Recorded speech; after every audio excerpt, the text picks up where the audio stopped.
रामाजान के चांद की मुलायम सुनहरी रोशनी में लाहौर शहर सो रहा है। उसकी मस्जिदें लालटेन की रोशनी से नहाई हुई हैं। मस्जिद के अंदर परिवार इकट्ठा है, दिलों में रामजान की उम्मीद जिंदा है। हवा में एक नर्म नशीद गूंज रही है और इमाम समझाते हैं। हमारे प्यारे नबी मोहम्मद सल्लल्लाहु अलैहि वसल्लम ने फरमाया, जब रामजान आता है जन्नत के दरवाजे खोल दिए जाते हैं, जहन्नम के दरवाजे बंद कर दिए जाते हैं और शरारती शैतानों को जंजीरों में बांध दिया जाता है। लेकिन बच्चे हैरानी से देखते हैं, फिर लोग गलतियां क्यों करते हैं? इमाम मुस्कुराते हैं।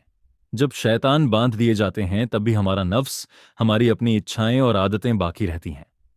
सारी बुरी फुसफुसाहटें खत्म नहीं हो जाती और कभी कभी हम खुद से, दूसरों से और अपनी बुरी आदतों से प्रभावित हो जाते हैं। उलेमा कहते हैं कि इंसानों को अपने अंदर की लड़ाई लड़नी होती है। जैसे ही रात गिरती है, लालटेन हवा में झिलमिलाती है। कुछ लड़के झगड़ते हैं और कुछ लड़कियां बहस करती हैं। इमाम नरमी से याद दिलाते हैं, बच्चों, रमजान में नमाज पढ़ना सीखो, सच बोलो और लड़ाई से बचो। यही तुम्हारा अंदरूनी जिहाद है। महिलाएं सुनने के लिए इकट्ठा होती हैं। इमाम आगे कहते हैं, माएं और बहनों, अपने घर को शांति का घर बनाओ। अपने बच्चों को अच्छे संस्कार और इस्लाम सिखाओ। इससे तुम्हारे घर में बरकत आएगी। बाहर आंगन में मोबाइल फोन लोगों के चेहरों को रोशन कर रहे हैं। बड़ों, इमाम कहते हैं, कभी कभी हम फोन और सोशल मीडिया को कुरान और नमाज से ज्यादा अहमियत दे देते हैं।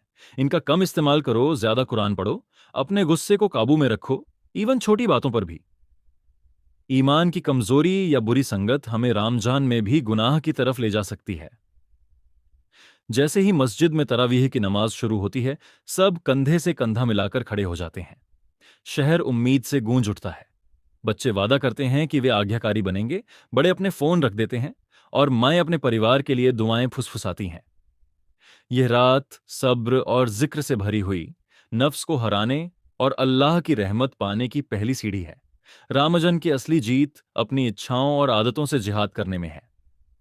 अल्लाह की मदद पर भरोसा रखते हुए और हर दिन खुद को बेहतर बनाते हुए।